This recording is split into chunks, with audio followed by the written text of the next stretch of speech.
കിളിയും കുട്ടിയും. ഒരു ചെറിയ ഗ്രാമത്തിൽ അനു എന്ന ഒരു കുഞ്ഞ് താമസിച്ചിരുന്നു. അവന് പക്ഷികളെ വളരെയേറെ ഇഷ്ടമായിരുന്നു.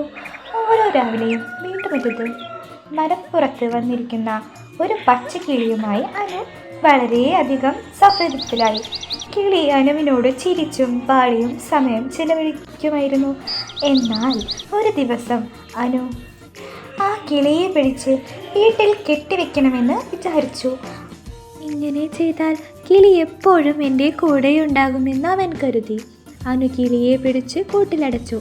എന്നാൽ കിളി പാടുന്നത് നിർത്തി ചിറകുകൾ താഴ്ത്തി ദുഃഖത്തോടെ ഇരുന്നു പോയി. അത് കണ്ടപ്പോൾ അനുവിന് മനസ്സിലായി, സത്യമായ സ്നേഹം എന്നത് ബന്ധിച്ചു വയ്ക്കുന്നതല്ല, സ്വാതന്ത്ര്യം നൽകുന്നതാണെന്ന്. അനു അന്ന് തന്നെ കിളിയെ വിട്ടയച്ചു. പറന്നുപോയി കിളി വീണ്ടും തിരിച്ചു മരപ്പുറത്ത് തന്നെ വന്നിരുന്നു പാടുവാൻ ആരംഭിച്ചു. അനുവിനും കിളിക്കും വീണ്ടും സന്തോഷം തിരികെ കിട്ടി.